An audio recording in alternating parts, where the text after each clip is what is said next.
Aula 04, Administração Geral e Pública, resumo, organização e estrutura organizacional. A palavra organização tem múltiplos sentidos dentro da administração.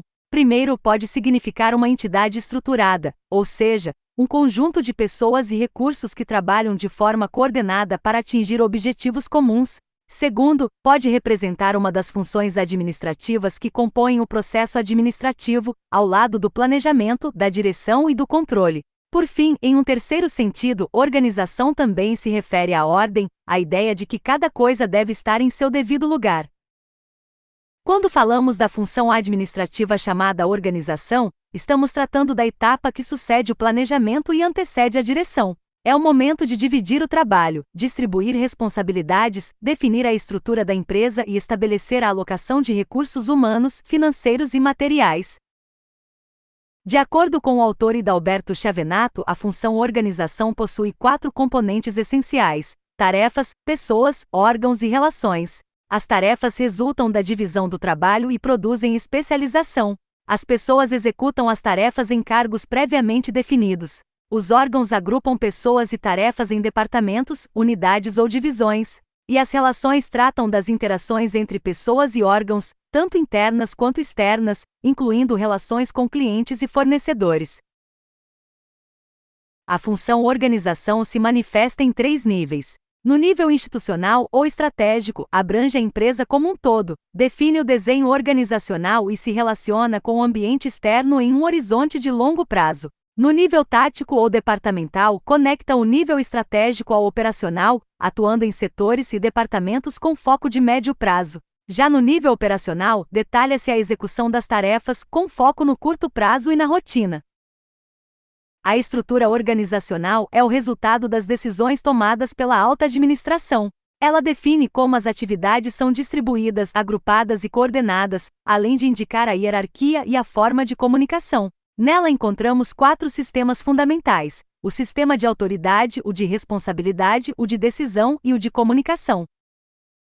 Existem ainda fatores condicionantes da estrutura organizacional. O primeiro é o fator humano, pois são as pessoas que movem a organização. O segundo é o sistema de objetivos, estratégias e políticas, pois a clareza sobre o que se pretende alcançar e como isso será feito é essencial para uma estrutura coerente. O terceiro é o fator tecnológico, cada vez mais determinante para a competitividade. E o quarto é o fator ambiente externo, que exige constante adaptação da empresa às mudanças do mercado e da sociedade. Ao desenhar uma estrutura organizacional, devemos considerar 6 elementos básicos: especialização do trabalho, departamentalização, cadeia de comando, amplitude de controle, centralização ou descentralização e formalização. A especialização do trabalho significa dividir uma atividade global em partes menores. Isso aumenta a eficiência e a produtividade, mas quando exagerado pode gerar monotonia e as chamadas deseconomias humanas. A especialização pode ser vertical, quando cria novos níveis hierárquicos, ou horizontal, quando multiplica departamentos especializados em diferentes funções. Após dividir o trabalho, é necessário agrupá-lo. Esse agrupamento é chamado de departamentalização. Trata-se da forma de reunir atividades semelhantes e recursos em unidades organizacionais. Os principais tipos de departamentalização são os seguintes. Primeiro, a departamentalização funcional. Nela, as atividades são agrupadas conforme funções especializadas, como produção, vendas, finanças e recursos humanos. É o tipo mais comum e se aplica melhor a ambientes estáveis. As vantagens incluem especialização do trabalho, economia de escala e comunicação direta entre especialistas. As desvantagens são o foco excessivo nas próprias funções, a dificuldade de coordenação entre departamentos e a perda de visão global da empresa. Segundo, a departamentalização por produto ou serviço. Nesse caso, todas as atividades relativas a um produto específico são reunidas em um mesmo departamento. Cada produto se torna uma unidade semi-autônoma, com seu próprio conjunto de áreas. Isso aumenta a flexibilidade, a inovação e a coordenação entre equipes, mas também eleva os custos, gera duplicidade de recursos e pode causar insegurança nos funcionários quando o produto deixa de existir. Terceiro, a departamentalização por cliente ou clientela. Aqui as atividades são organizadas conforme o tipo de cliente atendido, como pessoas físicas, empresas ou órgãos públicos. O objetivo é ajustar a empresa às demandas externas, fortalecendo a cultura de atendimento. Suas vantagens incluem melhor conhecimento do cliente e resposta rápida às suas necessidades. As desvantagens são a possibilidade de sacrificar objetivos como produtividade ou lucratividade e o aumento das dificuldades de coordenação interna. Quarto, a departamentalização por processo ou por fase do processo. As atividades são agrupadas conforme as etapas da produção, como montagem, pintura, acabamento ou embalagem. Essa estrutura permite grande eficiência, integração e aproveitamento tecnológico, mas é rígida e pouco adaptável a mudanças. Além disso, apresenta o risco de paralisação total quando uma etapa falha. Quinto, a departamentalização por projeto. Nela, as atividades e os profissionais são reunidos temporariamente para alcançar um resultado específico com começo, meio e fim. Após a conclusão, a equipe é dissolvida ou realocada. É utilizada em construções, engenharia e desenvolvimento de produtos. Suas vantagens são a convergência de esforços e o uso eficiente de recursos. Como desvantagens, há o custo de coordenação e a necessidade de alta flexibilidade. Sexto, a departamentalização geográfica ou territorial. Aqui as atividades são agrupadas de acordo com a localização, como região sul, nordeste ou exterior. Isso facilita a adaptação às condições locais e a autonomia regional, mas pode gerar duplicidade de recursos e dificultar o controle geral.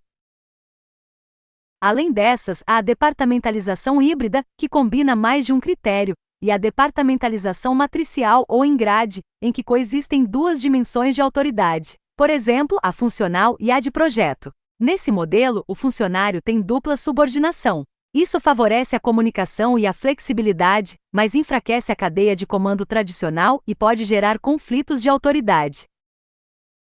A departamentalização é um elemento dentro da estrutura organizacional. Já a estrutura é mais ampla, representando a configuração vertical e horizontal da empresa e sendo frequentemente representada por organogramas. Quanto às formas de estrutura, podemos distinguir entre a organização formal e a informal. A formal é planejada, estruturada e baseada em normas e hierarquias. A informal surge espontaneamente das relações de afinidade e amizade entre os membros. A organização informal complementa a formal, pois acelera decisões, melhora a comunicação e motiva as pessoas, mas também pode dificultar o controle e gerar conflitos.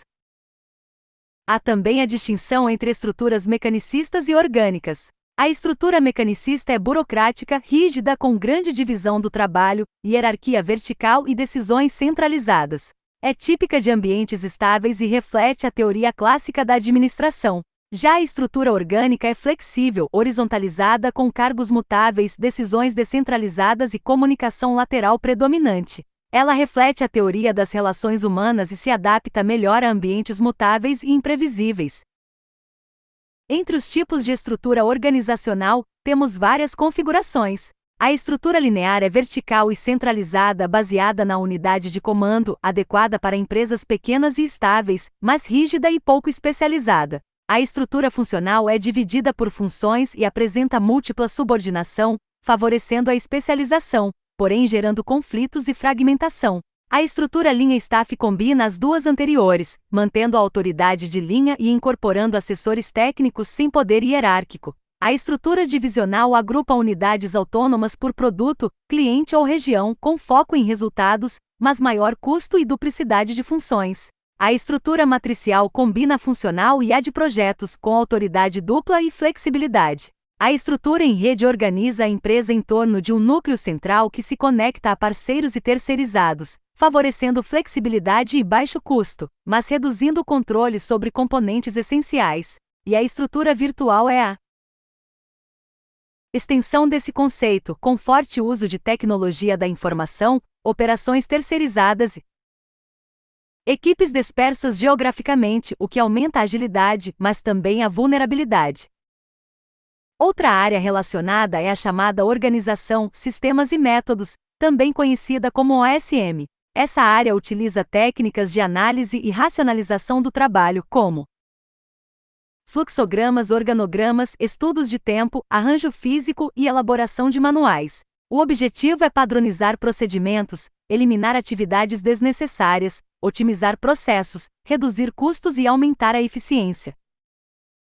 Os manuais organizacionais são instrumentos que consolidam normas, procedimentos, políticas e instruções. Eles podem ser de diversos tipos, como Manual de Organização, que descreve a estrutura e as relações hierárquicas, Manual de Normas e Procedimentos, que detalha como cada atividade deve ser executada, Manual de Serviços, de formulários, de políticas, de cargos e de integração de novos empregados. A vantagem dos manuais é padronizar e treinar, mas sua desvantagem é a rigidez e o foco apenas nos aspectos formais.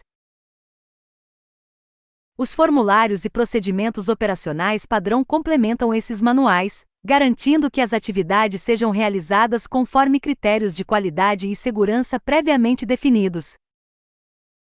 Por fim, o arranjo físico e o layout representam a disposição espacial de pessoas, máquinas e equipamentos.